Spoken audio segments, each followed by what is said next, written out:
Hello, aspirants. I had a very good morning. First of all, before we start with the daily news discussion, there is a sincere apologies from my side due to being unable to post videos on past 2-3 days due to reasons which I couldn't avoid due to some urgent reasons. So I'll try to prevent or I will try my best कि future में ऐसी चीज़ें जो हैं I'll totally avoid it. I'll try my best to put video or lecture or newspaper discussion or news discussion every single day. So start करते हैं आज की न्यूज़. आज डेट है 17 जुलाई 2025 एंड सबसे पहले स्टार्ट करते हैं नेशनल न्यूज़ से. नेशनल न्यूज़ में the first news is related to CSC common service centre news. तो यहाँ पे जो हमारे ministry of railways and ministry of IT हैं, minister of IT that is Ashwini Vaishnaw ji, उन्होंने ये अनाउंस किया है कि वो 5.5 लाख से ज़्यादा CSC फ्रेंचाइजी होल्डर्स को फ्री AI ट्रेनिंग प्रोवाइड करेंगे. गवर्नमेंट जो है यहाँ पे इतने लोगों को 5.5 लाख विलेज लेवल एंटरप्रेन्योर्स जो कॉमन सर्विस सेंटर्स रन करते हैं उनको फ्री AI ट्रेनिंग प्रोवाइड करेगी ताकि वो AI के बेस्ड सर्विसेज में या सर्विस डिलीवरी में AI बेस्ड सर्विस डिलीवरी में लोगों को और अच्छे तरीके से हेल्प कर पाए. What are common service center? Common service centers basically जो विलेज लेवल या ब्लॉक लेवल पे कुछ सर्विस सेंटर्स होते हैं, कंप्यूटराइज सेंटर्स, जो लोगों तक गवर्नमेंट की services, electronic services, electronic governance पहुंचाने तक का काम करते हैं. So this is a very good news या this is a very positive initiative from the government. उसके बाद आते हैं second, defence, security and world affairs पे. तो इसमें सबसे फर्स्ट न्यूज़ आती है, इंडियन आर्मी ने अभी रिसेंटली कल आकाश प्राइम मिसाइल जो है ये लद्दाख में टेस्ट करी है और इन्होंने 2 डायरेक्ट हिट जो है उससे मतलब स्कोर करी है. मतलब उसकी एक्यूरेसी टेस्ट करने के लिए उन्होंने इस पर 2 डायरेक्ट हिट करके देखा जो उसने पिन पॉइंट मेजरमेंट से या पिन पॉइंट एक्यूरेसी से हिट किया. तो यहाँ पे ये आकाश प्राइम मिसाइल क्या है? ये Akash prime missile basically Akash system का ही एक पार्ट है, आकाश मिसाइल सिस्टम का. Akash missile system basically surface to air missile है. सरफेस टू एयर मिसाइल मतलब एयर में अगर एल्टीट्यूड पे, हाई एल्टीट्यूड पे कोई ऑब्जेक्ट है जो हमारे लिए हार्मफुल है या एनिमी मिसाइल है या एनिमी ऑब्जेक्ट है तो उसको किल करने के लिए ये सरफेस से लॉन्च किया जाता है. So this is a surface to air missile system. Existing जो आकाश सिस्टम है ये एग्जिस्टिंग आकाश सिस्टम से थोड़ा सा ज़्यादा, जो आकाश मिसाइल है आकाश प्राइम आकाश मिसाइल से थोड़ी सी ज़्यादा एडवांस है. इसमें क्या एडवांसमेंट है? आकाश प्राइम मिसाइल में indigenous active radio frequency seeker है. This is basically a seeker और डिवाइस जो रेडियो फ्रीक्वेंसी पे बेस्ड टेक्नोलॉजी पे काम करती है जिससे हमारी जो एक्यूरेसी, इस मिसाइल की जो एक्यूरेसी है वो और ज़्यादा इम्प्रूव हो जाती है और ये हमारी प्रोबेबिलिटी और श्योरिटी बढ़ाती है कि हम जिस भी टारगेट को हिट करने की कोशिश कर रहे हैं वो एक्यूरेसी से हिट हो. श्योरिटी प्रोबेबिलिटी उसकी बढ़ाती है. इसके अलावा आकाश प्राइम दूसरी जो पुरानी जो आकाश मिसाइल सिस्टम है, ओरिजिनल आकाश मिसाइल सिस्टम है, उससे कुछ और इम्प्रूवमेंट भी कैरी करती है. जैसे ये लो टेम्परेचर एनवायरनमेंट में भी बहुत अच्छे से रिलायबली परफॉर्म कर सकती है. ये स्पेशली वहाँ पे काम आता है जब हमको इस मिसाइल को और ज़्यादा हायर एल्टीट्यूड पे लॉन्च करना हो या अटैक करना हो. देन उसके बाद the next news is related to Shanghai Cooperation Organization SCO. तो अभी SCO की मीटिंग चल रही है तो वहाँ पे हमारे एक्सटर्नल अफेयर्स मिनिस्टर हैं, ये चाइना विज़िट कर रहे हैं SCO की मीटिंग में पार्टिसिपेट करने के लिए. तो यहाँ पे इन्होंने जुलाई 15 को SCO की जो फॉरेन मिनिस्टर्स की मीटिंग हुई थी, council of foreign ministers meeting Tianjin China में, तो वहाँ पे उन्होंने शंघाई SCO के जो फाउंडिंग ऑब्जेक्टिव हैं, जिन प्रिंसिपल्स पे SCO बनाई गई थी उसको रिमाइंड करने की कोशिश करी है and the backdrop of the Pahalgam terror attack.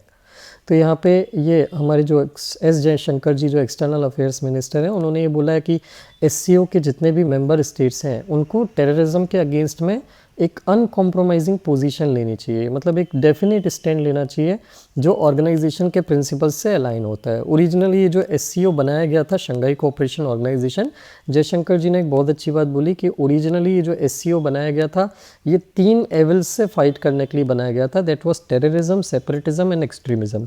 और ये 3 चीज़ें आज की डेट में एशिया को सबसे ज़्यादा तकलीफ देती हैं, पर्टिकुलरली स्पेशली इंडिया को. फॉरेन सॉइल से, एक पर्टिकुलर कंट्री से ओरिजिनेट होने वाला जो टेररिज्म, सेपरेटिज्म और एक्सट्रीमिज़म है ये बहुत ज़्यादा जो है इफ़ेक्ट करता है और रीजनल डीस्टेबिलिटी भी कॉज करता है. तो इस चीज़ को डील करने के लिए SCO को काम करना चाहिए. इन्होंने बोला ये तीनों चीज़ें, टेररिज्म, सेपरेटिज्म और एक्सट्रीमिज़म का एक लाइव ग्राफिक एग्जांपल अभी हमने रिसेंटली अप्रैल 22 2025 में पहलगाम टेरर अटैक में देखा था, जो डेलिबरेटली इसलिए किया गया था ताकि जम्मू एंड कश्मीर जो पीस और स्टेबिलिटी की तरफ मूव कर रहा है वहाँ पे रिलीजियस डिवाइड के साथ साथ में उसकी टूरिज़्म इकोनॉमी को डिस्ट्रॉय किया जा सके। तो उन्होंने ये सारे मेंबर्स को अर्ज किया है कि आप इस पर कोई डेफिनेट स्टेप लीजिए।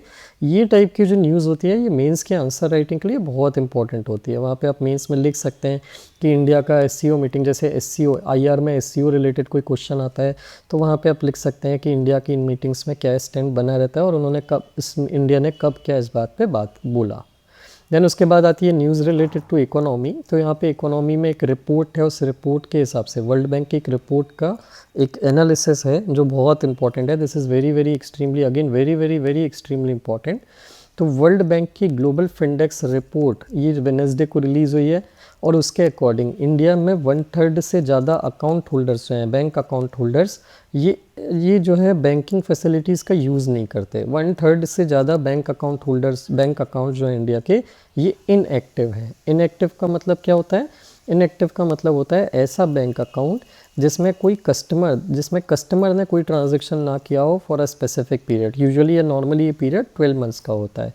मतलब हमारे यहाँ जितने अकाउंट हैं और उन्होंने उसमें पिछले 12 महीने में कोई ट्रांजैक्शन नहीं हुआ है। और वर्ल्ड बैंक का कहना है कि ऐसा इसलिए इंडिया में इतने high amount of inactive accounts इसलिए हैं क्योंकि मोस्ट ऑफ द अकाउंट्स जो हैं ये जनधन योजना के अंदर में ओपन किए गए थे। जब हम कैंप लगा के लोगों के बैंक अकाउंट ओपन करवा रहे थे फाइनेंशियल इंक्लूजन बढ़ाने के लिए, लेकिन फिर वो हमने फाइनेंशियल इंक्लूजन तो अचीव कर लिया, लेकिन वो जो प्रॉब्लम्स फेस करते थे बैंकिंग सर्विस को एक्सेस करने में, वो उनकी प्रॉब्लम्स ख़त्म नहीं हुई। जैसे ये जो 35% लोग हैं जो अपने बैंक अकाउंट को रेगुलरली यूज़ नहीं करते, उनमें से आधे से ज़्यादा रिस्पोंडेंट्स जो हैं उनका क्या रीज़न था कि वो बैंक अकाउंट क्यों यूज़ नहीं करते? क्योंकि उनका कहना है कि जो फाइनेंशियल इंस्टीट्यूशंस हैं, बैंक, एनबीएफआई वगैरह, इनका डिस्टेंस बहुत ज़्यादा है हमारे प्लेस ऑफ रेसिडेंस से।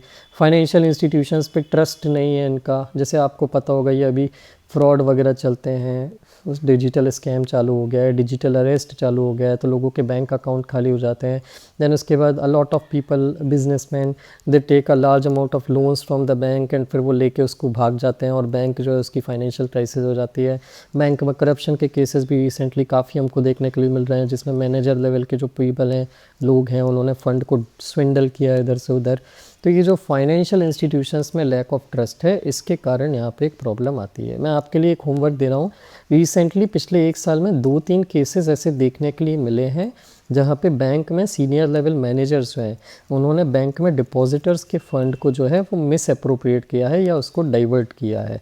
तो आप बताइए 2 बैंकों के नाम बताइए जहाँ पे इस टाइप के करप्शन स्कैम निकल के आए हैं, या ये जो स्कैम है इस टाइप के स्कैम निकल के आए हैं। 2 बैंक के नाम रीसेंट एग्जांपल्स मुझे बताइए। Reason being I am asking you to do this because ये मीन्स की आंसर राइटिंग में ऐसे एग्जांपल्स का इंपॉर्टेंस बहुत ज़्यादा होता है यूज़ करने के लिए। तो करंट अफेयर में आपको ये चीज़ अपडेट होना चाहिए। इसके अलावा कुछ लोगों ने ये बोला कि हमको अकाउंट की ऐसी नीड ही नहीं है। Reason being we don't have such a high amount of money with us और we don't have a large amount of income with us कि हम उसको अकाउंट में रखें। वो डेली बेसिस पे जो खर्च करने वाली इनकम होती है सिर्फ उतना ही वो कमा पाते हैं। इसके अलावा ये 40%, जैसा कि मैंने बोला 40% लोगों ने इनमें से ये बोला कि हमारे पास इनफ मनी नहीं है कि वो अकाउंट यूज़ कर पाएँ। 30% लोगों ने ये बोला कि वो कंफर्टेबल नहीं है अकाउंट को ऑपरेट करने में। तो ये सारे रीज़न्स हैं जिसके कारण हमारे यहाँ 1/3 से ज़्यादा बैंक अकाउंट्स जो हैं खुलने के बाद ये इनएक्टिव पड़े हुए हैं और गवर्नमेंट को इन चीज़ों पे काम करना चाहिए। पॉलिसी के हिसाब से ये बहुत इंपॉर्टेंट है समझना। Merely opening bank account under a drive is not important, उसको यूज़ करवाना भी बहुत ज़्यादा ज़रूरी चीज़ होती है। तो इसके लिए गवर्नमेंट को यहाँ पे काम करना चाहिए।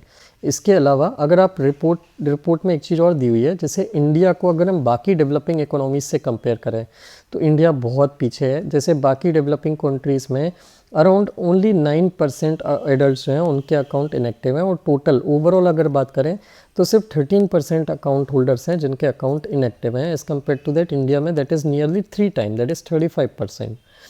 इसको आप डेवलप्ड या हाई इनकम इकोनॉमीज़ से कंपेयर करेंगे तो हाई इनकम या डेवलप्ड इकोनॉमीज़ में लिटरली या वर्चुअली जितने भी अकाउंट होल्डर्स होते हैं उनके अकाउंट एक्टिव होते हैं। ठीक है, मतलब नियरली 100% एक्टिव अकाउंट्स वहाँ पे आपको देखने के लिए मिलते हैं। इसके बाद बात करते हैं एक न्यू स्कीम की। गवर्नमेंट ने एक न्यू स्कीम अप्रूव करी है, प्रधानमंत्री पीएम धन धान्य कृषि योजना। एग्रीकल्चरल प्रोडक्टिविटी को इम्प्रूव करने के लिए। तो ये यूनियन कैबिनेट ने कल जो है ये स्कीम अप्रूव करी है for a period of 6 years. ये 100 डिस्ट्रिक्ट्स में ये स्कीम 2025-2026 से स्टार्ट होगी, मतलब इस करंट फाइनेंशियल ईयर से स्टार्ट होगी। ये स्कीम ओरिजिनली बजट में इस साल डिक्लेयर की गई थी, अब उसको फाइनली इम्प्लीमेंट करने के लिए अप्रूवल मिला है।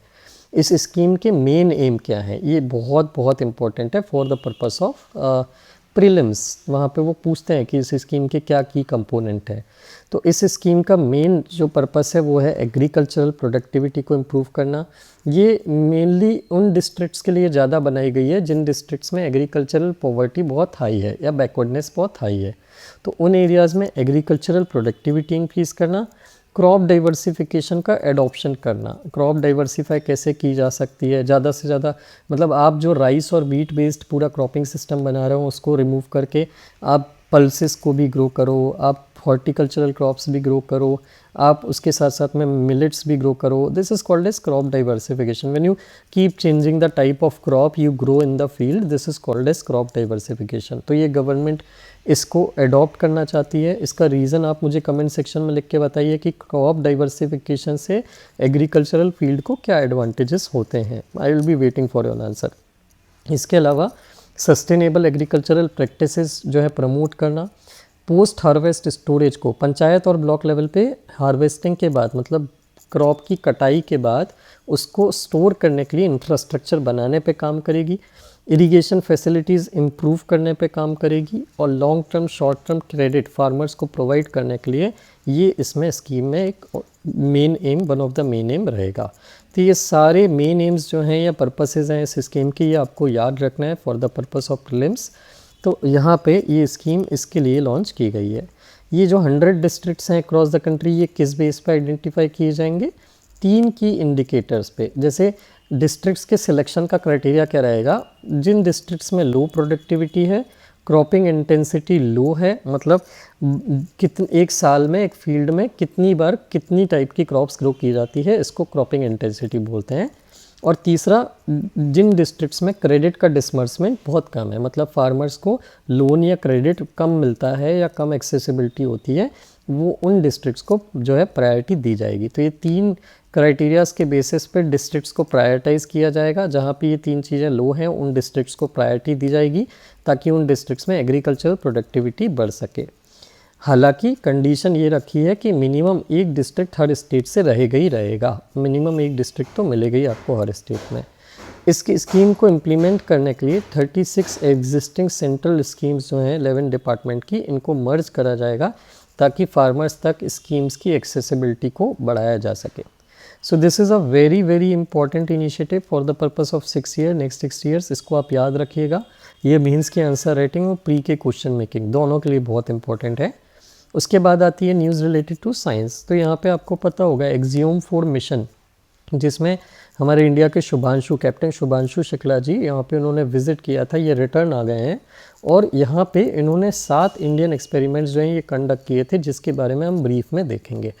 तो ग्रुप कैप्टन शुभांशु शुक्ला जो हैं ये पहले इंडियन हैं जिन्होंने इंटरनेशनल स्पेस स्टेशन को विजिट किया है, और सेकेंड इंडियन है जो स्पेस में गए हैं आफ्टर 41 ईयर्स। तो ये यहाँ पे अब इन्होंने जो भी स्टडी की है वो हमको गगनयान मिशन कंडक्ट करने में हेल्प करेगी। जो एक्सियोम 4 मिशन पे क्रू गया था इंटरनेशनल स्पेस स्टेशन पे, उन्होंने टोटल 60 एक्सपेरिमेंट्स कंडक्ट करे थे। उन 60 में से 7 एक्सपेरिमेंट्स हमारे शुभांशु जी ने कंडक्ट किए थे। तो उनमें क्या क्या मेजर एक्सपेरिमेंट्स थे, हमको एक ब्रीफ आइडिया उसको होना चाहिए। पहला, उन्होंने स्पेस में माइक्रो एल्गी पे एक्सपेरिमेंट किया था। माइक्रो एल्गी क्या होती है? माइक्रो एल्गी बहुत ही माइक्रो या माइक्रोस्कोपिक स्केल की एक एल्गी होती है जो बेसिकली फूड और न्यूट्रिशन के लिए काम आती है। तो हम इसको स्पेस के एनवायरनमेंट में ग्रो करने का एक्सपेरिमेंट टेस्ट कर रहे हैं ताकि आगे चल के जब हम लॉन्ग ट्रैवल करेंगे स्पेस में तो हमारे पास न्यूट्रिशन के लिए, प्रोटीन के लिए कुछ सब्सटेंस या कुछ चीज़ होना चाहिए। तो ये एल्गी के स्ट्रेस जो हैं ये स्पेस में प्रॉपरली ग्रो कर रहे हैं कि नहीं, ये चीज़ वहाँ पे हमको चेक करना था। दूसरा, यहाँ पे ये इन्होंने सलाद के जो सीड्स हैं, मतलब मसूर और मेथी, इनके जो सीड्स हैं इनको ग्रो करने की या स्प्राउट करने की कोशिश करी थी, ये देखने के लिए कि वो स्पेस में अप्रोप्रिएटली माइक्रोग्रेविटी के अंदर स्प्राउट हो रहे हैं कि नहीं। तीसरा इन्होंने ये देखा था कि एक इंडियन स्ट्रेन होता है, एक ऑर्गेनिज्म होता है टार्डीग्रेड, जिसकी बहुत कंपैरेटिवली वेरी लॉन्ग लाइफ होती है और ये एक्सट्रीम एनवायरनमेंट में भी सस्टेन कर लेता है। तो शुक्ला जी का, शुभांशु जी का एक टारगेट ये भी था कि ये स्टडी करना या ये रिसर्च करना कि टार्डीग्रेड जो है वो स्पेस के एनवायरनमेंट में कैसे बिहेव कर रहा है, उसकी बॉडी जो है उसका सर्वाइवल, रिवाइवल, रिप्रोडक्शन ये कैसे बिहेव कर रहा है।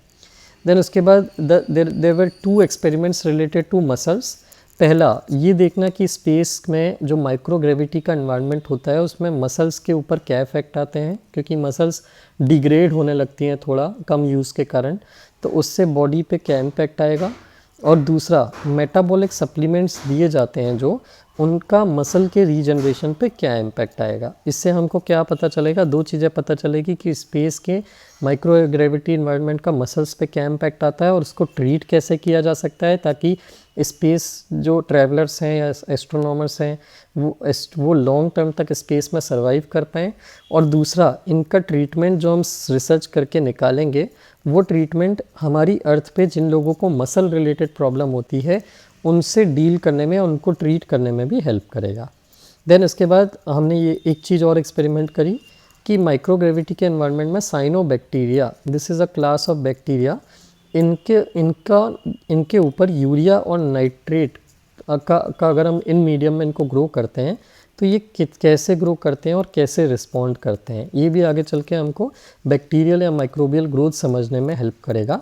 और लास्टली हमने फूड क्रॉप की जो सीड्स हैं वो स्पेस एनवायरनमेंट में ग्रोथ और ईल्ड के क्या रिस्पॉन्स शो करती हैं, ये भी चीज़ें समझने में या समझने के लिए हमने एक्सपेरिमेंट किए थे। क्योंकि कल को जब हम स्पेस में नई जगह ढूंढेंगे सेटल होने के लिए तो वहाँ पे फूड क्रॉप की सीड्स को कैसे ग्रो किया जा सकता है और कैसे सस्टेन करना है और प्रोडक्टिविटी बढ़ाना है, वो वहाँ पे हमको टेस्ट करना पड़ेगा या समझना पड़ेगा। So these were the 7 major experiments conducted by Shubhanshu Shukla ji. इनके जो भी रिसर्च के डाटा हैं जो ये कलेक्ट करके लाए हैं वहाँ से उस पर अब डिटेल्ड स्टडी होगी और डिटेल्ड स्टडी के बाद उस पर जो है कंक्लूजन निकाल के आगे के जो फ्यूचर के स्पेस मिशंस हैं उस इंफॉर्मेशन या कंक्लूजन को यूज़ किया जाएगा। So these were the all major news of the day. I hope every news was clear to you.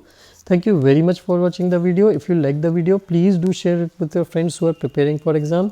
And other than that, we have a Telegram channel जिसे आप हमारी तरफ से रेगुलर अपडेट के लिए ज्वाइन कर सकते हैं। इसकी लिंक जो है आपको इस वीडियो के डिस्क्रिप्शन में मिल जाएगी। Thank you very much for watching the video.